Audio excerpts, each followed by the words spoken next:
দাদু আমরা তো রাম রাম বলতে বলতে স্বর্গে চলে যাব, তাহলে মুসলমানের কি গতি হবে? বলে মুসলমানেরও গতি আছে বাজার।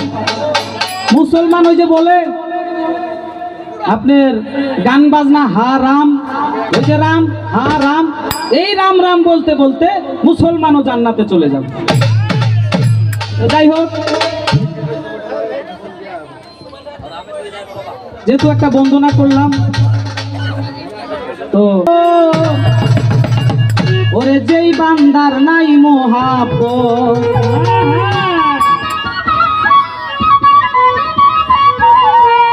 হবে কাট্টা কাফের দুজুকের কি নবীর শাফায়াত। ভাই আমার মাউথটা একটু চিকন করবেন। নবীরা হেলে বায়াতের উপর যেই বান্দার নাই মোহাব্বত, নবীরা হেলে বায়াতের উপর যেই বান্দার নাই মোহাব্বত, কাট্টা কাফের দুজুকের কি নবীর শাফায়াত পাবে না, নবীর শাফায়াত।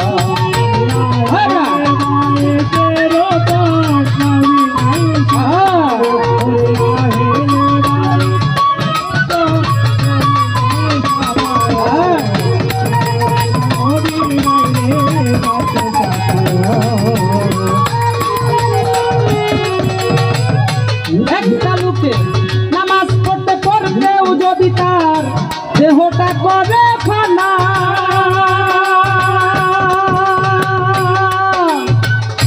পাঞ্জাতনের উপরে যারা মোহাব্বত রাখে না আছে। একটা লোকে নামাজ পড়তে পড়তেও যদি তার দেহটা ফানা করে ফেলে, আর আহলে বায়াত এবং পাক পাঞ্জাতনের উপরে যারা মোহাব্বত স্থাপন করলো না, আমার নবী স্পষ্ট বলে দিয়েছে তাদের শাফায়াত আমি করব না। একটা লোকে নামাজ পড়তে পড়তেও যদি তার দেহটা করে ফানা, পাঞ্জাতনের উপরে যারা মোহাব্বত রাখে না, বসে হজ্জা কাটছে যতই করুক সব কিছুই হবে বরবাদ।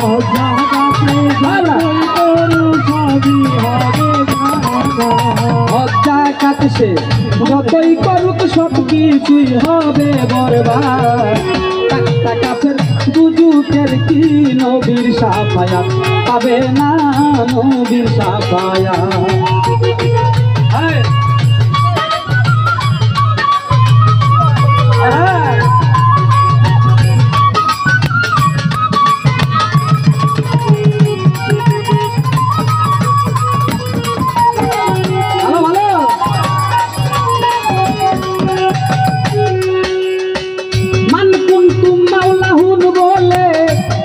সেদিন দিওয়ানা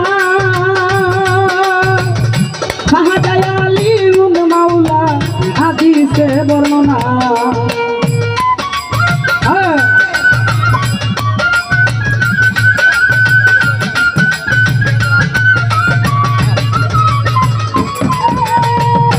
মান কুনতুম মাওলাহুন বলে বলছে দিন দিওয়ানা, শাহজালাল আলীউল মাওলা হাদিসে বর্ণনা। আমার নবী বলে আমি যার মাওলা আলী তার মাওলা একা আছে। আমার নবী বলেছে আমি যদি মারফতের শহর হই, সেই শহরের দরজা হচ্ছে হযরতে আলী। সত্য কথা, সত্য কথা। তো যাই হোক, আমার নবী যখন 18ই জিলহজ মাসে বিদায় হজ করে, তো তার সঙ্গীদের সাহাবা একরামদের সঙ্গে করে নিয়ে কাদিরে খুম নামক একটা জায়গা দিয়ে আসতেছিল। ওই সময় আল্লাহ একটা কোরআনের আয়াত নাজিল করছিল, মান কুনতুম মাওলাহু ফাহাজু আলীউল মাওলাহু। হে নবী, তুমি মানুষদের মাঝে বলে দাও, তুমি তো বিদায় হজ করছো, তোমার পরে যদি কেউ মাওলায়াতি পাইতে পাবে হযরতে আলী। তো যাই হোক, কাদিরে খুমের পর হযরতে আলীকে যখন ক্ষমতা দেওয়া হলো, এই ইসলামটারে মুহাম্মাদি ইসলাম বাদ দিয়ে এখন দুনিয়াবি ইসলাম চলতেছে, ঠিক কিনা?